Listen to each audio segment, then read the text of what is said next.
Good morning, good afternoon, or good evening, my beautiful hot messes. My name is Mistress Lavna. What the heck is that? And I am reading the 48 Laws of Power. I'm on law number 5 on page 37. So much depends on reputation. Guard it with your life.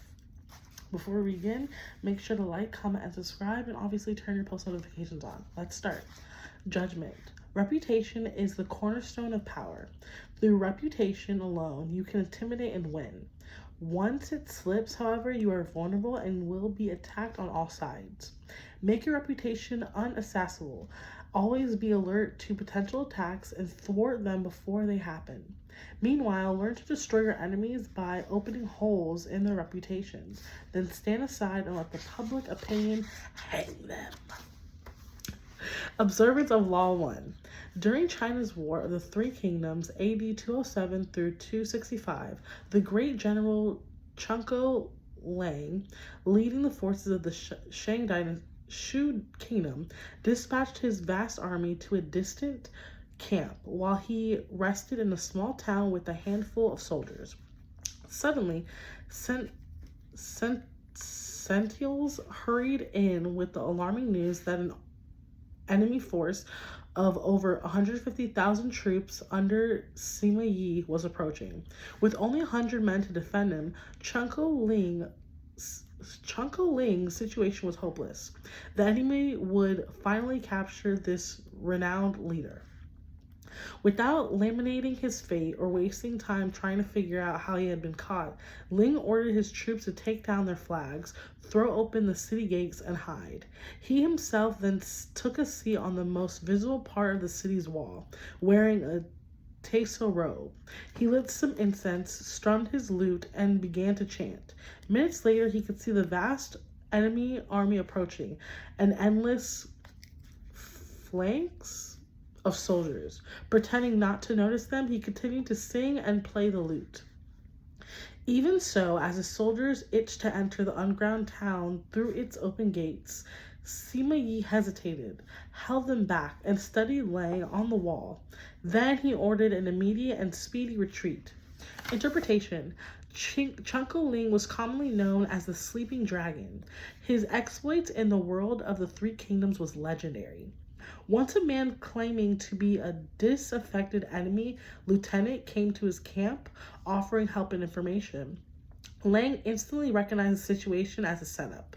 This man was a false deserter and should be beheaded. At the last minute, though, as the axe was about to fall, Lang stopped the execution and offered to spare the man's life if he agreed to become a double agent. Grateful and terrified, the man agreed and began supplying false information to the enemy. Lang won battle after battle. On another occasion, Lang stole a military seal and created false documents dispatching the enemy's troops to distant locations. Once the troops had dispersed, he was able to capture 3 cities so that he controlled an entire corridor of the enemy's kingdom. He also once tricked the enemy into believing one of his best generals was a traitor, forcing the man to escape and join forces with Lang. The Sleeping Dragon carefully cultivated his reputation of being the cleverest man in China, one who always had a trick up his sleeve. As powerful as any weapon, this reputation struck fear into his enemy. Sima Yi had fought against Chunko Lang dozens of times and knew him well.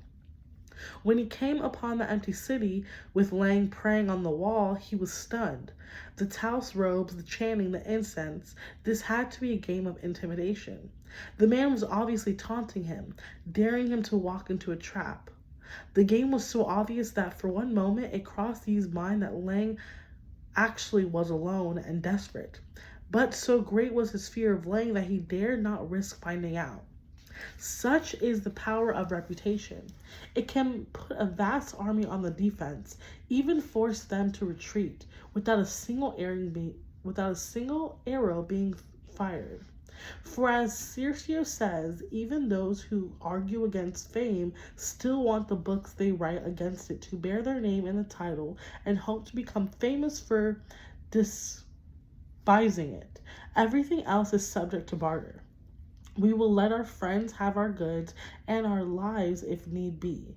But a case of sharing our fame and making someone else the gift of our reputation is hardly to be found.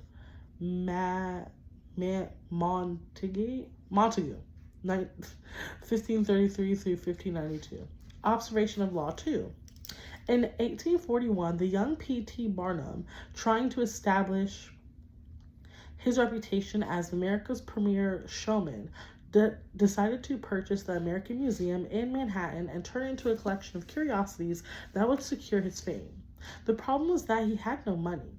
The museum's asking price was $15,000, but Barnum was able to put together a proposal that appealed to the institution's owner, even though it replaced cash up front with dozens of guarantees and references. The owners came to a verbal agreement with Barnum, but at the last minute, the principal partner changed his mind, and the museum and its collection was sold to the directors of Peale's Museum. Barnum was infuriated, but the partner explained that business was business. The museum had been sold to Peale's because Peale's had a reputation and Barnum had none. Barnum immediately decided that if he had no reputation to bank on, his only resource was to ruin the reputation of Peale's. Accordingly, he launched a letter-writing campaign in the newspapers, calling the owners a bunch of broke-down bank directors who had no idea how to run a museum or entertain people.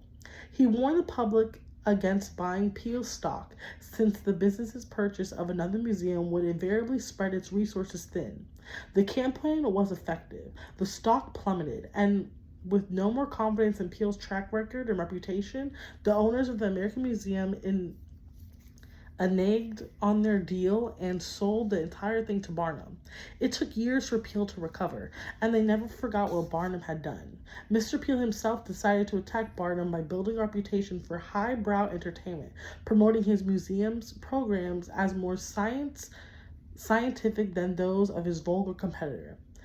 Hypnotism was one of Peale's scientific attractions, and for a while it drew big crowds and was quite successful. To fight back, Barnum decided to attack Peale's reputation yet again.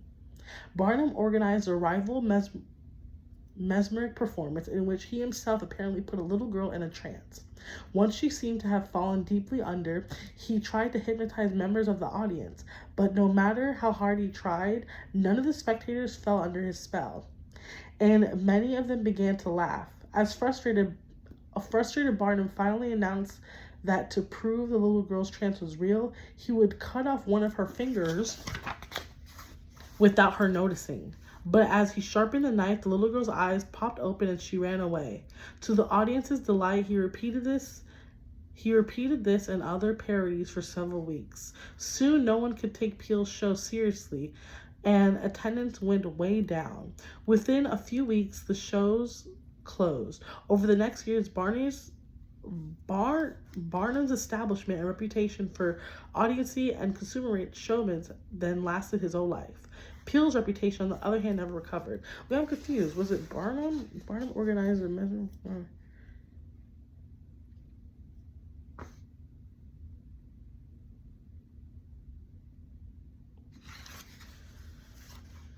Oh, so Barnum used two different tactics to ruin Peale's reputation. The first was simple. He sowed doubt about the museum's stability and solvency. Doubt is a powerful weapon.